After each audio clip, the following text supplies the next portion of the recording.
अरे चाची, इतनी रात में क्या कर रही है आप किचन में? अरे वो तुम्हारे चाचा अभी तक नहीं आए ना, तो उन्हीं का इंतजार कर रही हूँ। इतनी रात में चाची? आ जाएंगे चाचा जी, आप कमरे में आराम करिए। तुम्हें पता है ना, उन्हें आते ही गर्म खाना चाहिए।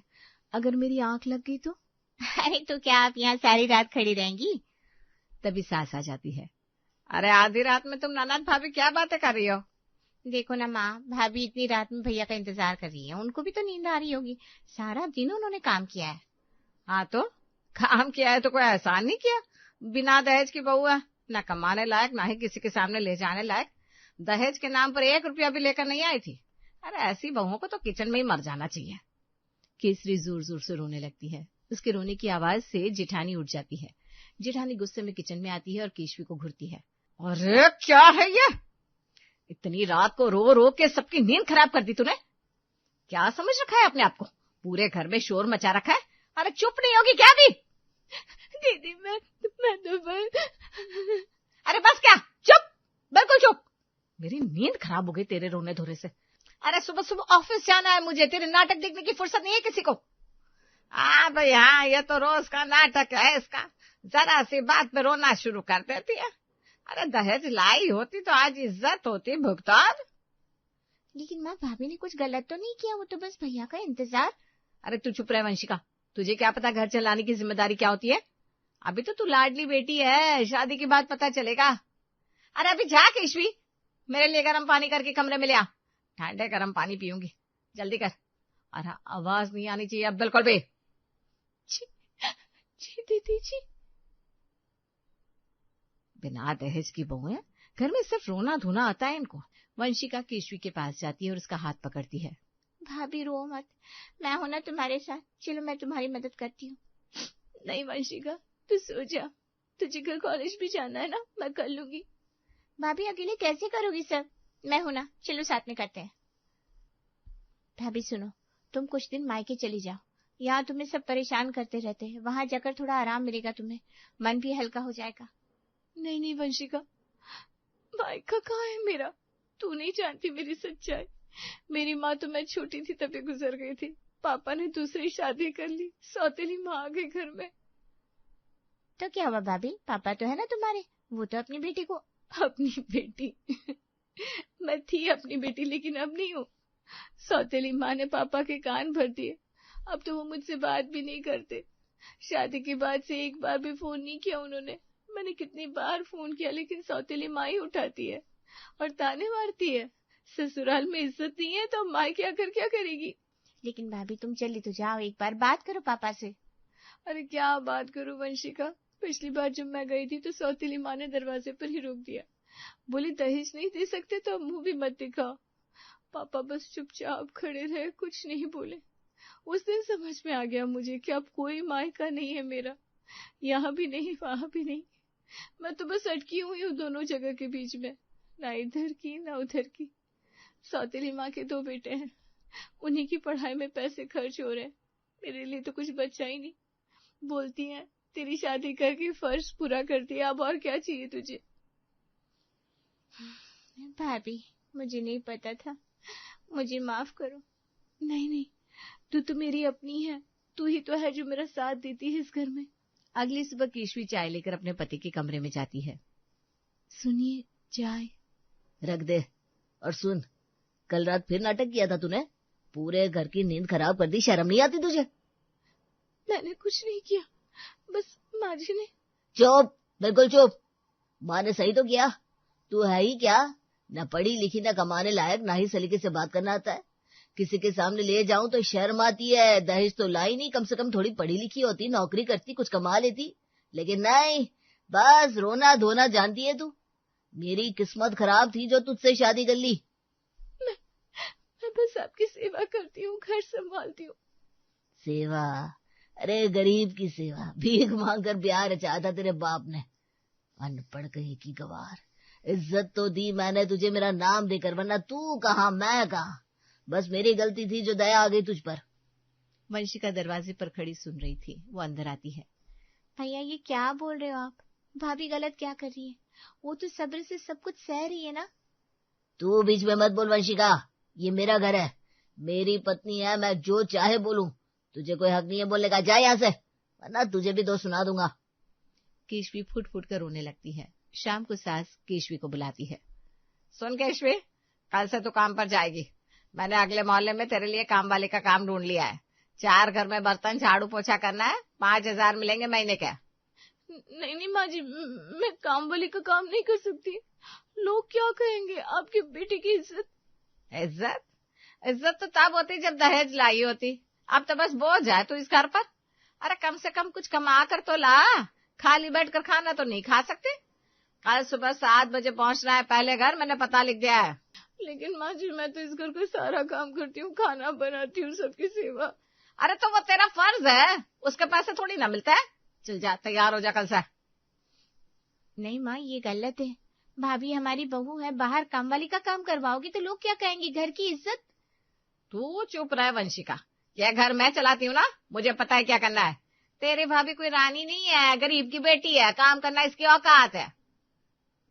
माँ जी प्लीज, मुझसे ये काम नहीं होगा। होगा और करना पड़ेगा, नहीं तो इस घर में रहना है तो मेरी बात माननी पड़ेगी। चल जा यहाँ से। केशवी अपने कमरे में फूट फूट कर रो रही थी। वंशिका उसके पास आकर बैठ जाती है।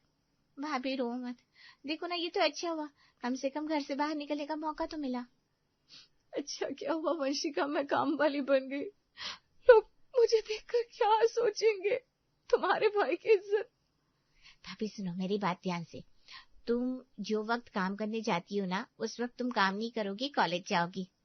क्या कॉलेज? लेकिन वंशिका मैं 12वीं पास नहीं हूँ, और माँ जी को पैसे। माँ को पैसे मैं दे दूंगी भाभी, हर महीने 5,000 अपनी जेब खर्च से। मैंने सब सोच लिया है। और हाँ, मैंने पता किया है, यहाँ से 15 मिनट की दूरी पर एक कॉलेज है जहाँ ग्रेजुएशन की पढ़ाई होती है।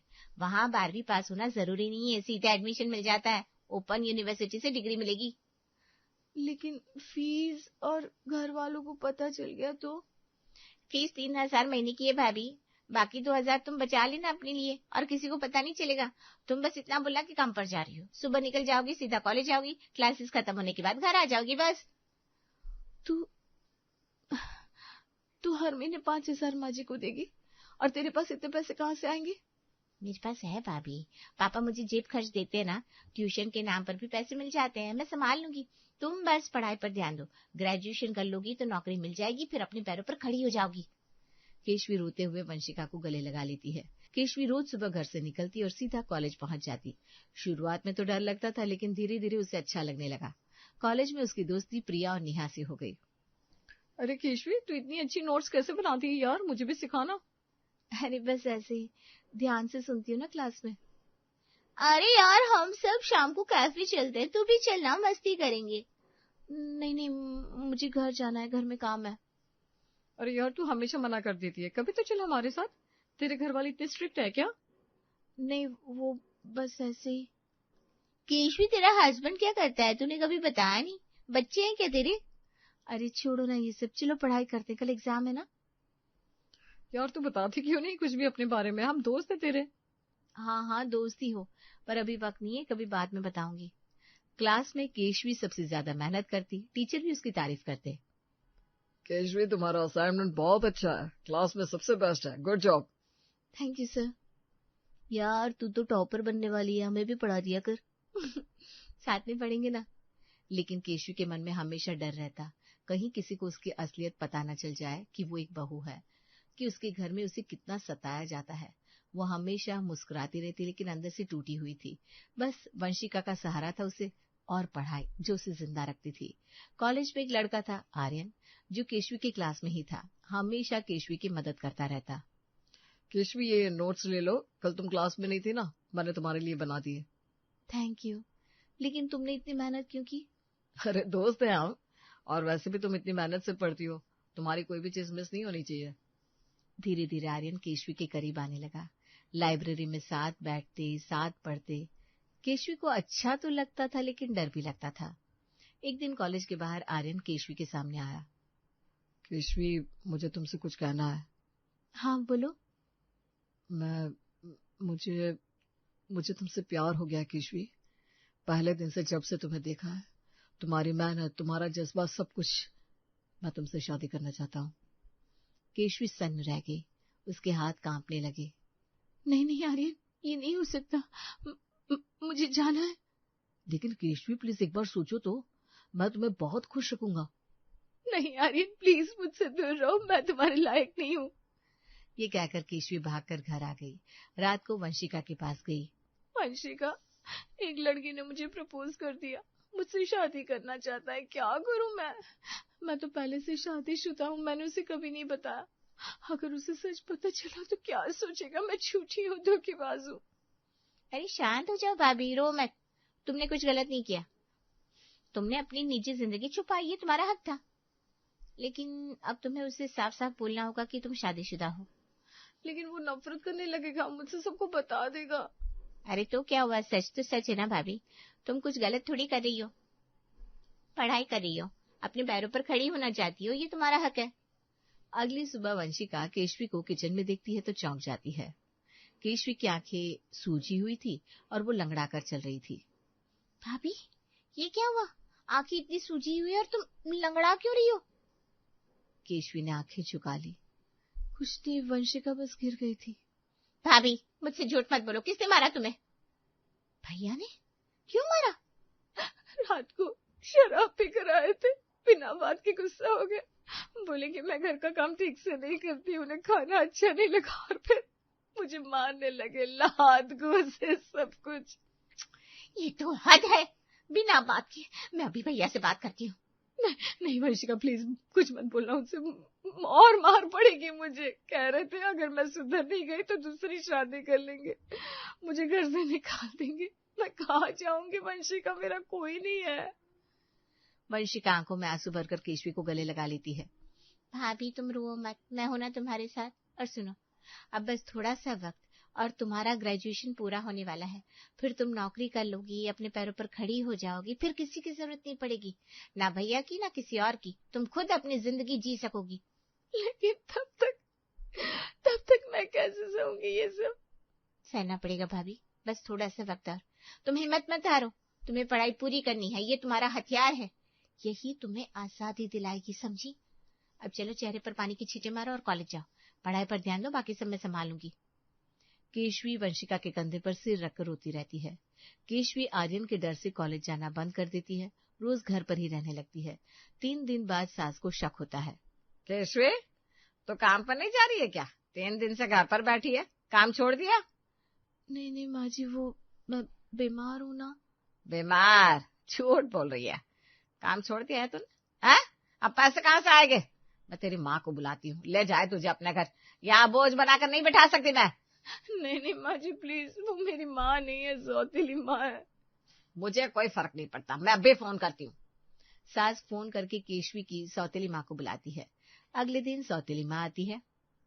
अरे वाह, यहाँ रानी बनकर बैठी है, काम नहीं करती, ससुराल वालों पर बोझ बन गई। देखो जी, आपकी बेटी ने काम छोड़ दिया है, अब घर में बैठकर खाली खाना खा रही है। या तो काम पर भेजाओ या ले जाओ अपने घर। अरे मैं क्यों ले जाऊं इसको, ये तो ब्याह दी गई, अब ये आपकी जिम्मेदारी है। और वैसे भी इसने हमारे घर में भी कभी काम नहीं किया, हमेशा से आलसी रही है। इसीलिए तो मैंने कहा था जल्दी से जल्दी इसकी शादी करा दो, नहीं तो हमारे सिर पर बोझ बनकर बैठी रहेगी। केशवी फूट फूट कर रोने लगती है। माँ मैं आपकी बेटी हूँ, प्लीज ऐसा मत बोलिए। बेटी? तू मेरी बेटी नहीं है, मेरी बेटियां तो अपने घर में आराम से हैं, पढ़ाई कर रही हैं। तू तो एक बोझ थी, बोझ, जब तेरे ससुराल वालों पर बोझ है। अरे संभालो इसे, मुझे इससे कोई मतलब नहीं। पति कमरे से बाहर आता है। क्या हो रहा है यहाँ, इतना शोर क्यों? अरे बेटा, तेरी पत्नी ने काम छोड़ दिया, मैंने इसकी माँ को बुलाया लेकिन ये ले जाने को तैयार नहीं। काम छोड़ दिया? क्यों, अब और आलसी हो गई है क्या? बेकार औरत, न कमाने लायक न किसी काम की। मैं बीमार थी इसलिए। बीमार? झूठ बोलती है हमेशा। अब से काम पर जाएगी रोज, नहीं तो घर से निकाल दूंगा, समझी? सौतेली माँ उठकर जाने लगती है। देखो जी, मैं तो जा रही हूँ, इसको संभालो अपने हिसाब से, मुझे कोई मतलब नहीं। और हाँ, दोबारा मुझे मत बुलाना, मेरे पास वक्त नहीं है इन सब चीजों के लिए। केशवी अपनी सौतेली माँ के पैरों में गिर जाती है। माँ प्लीज मुझे ले चलो ना अपने साथ, यहाँ मुझे बहुत मारते हैं, मैं नहीं रह सकती। हट जा मेरे रास्ते से।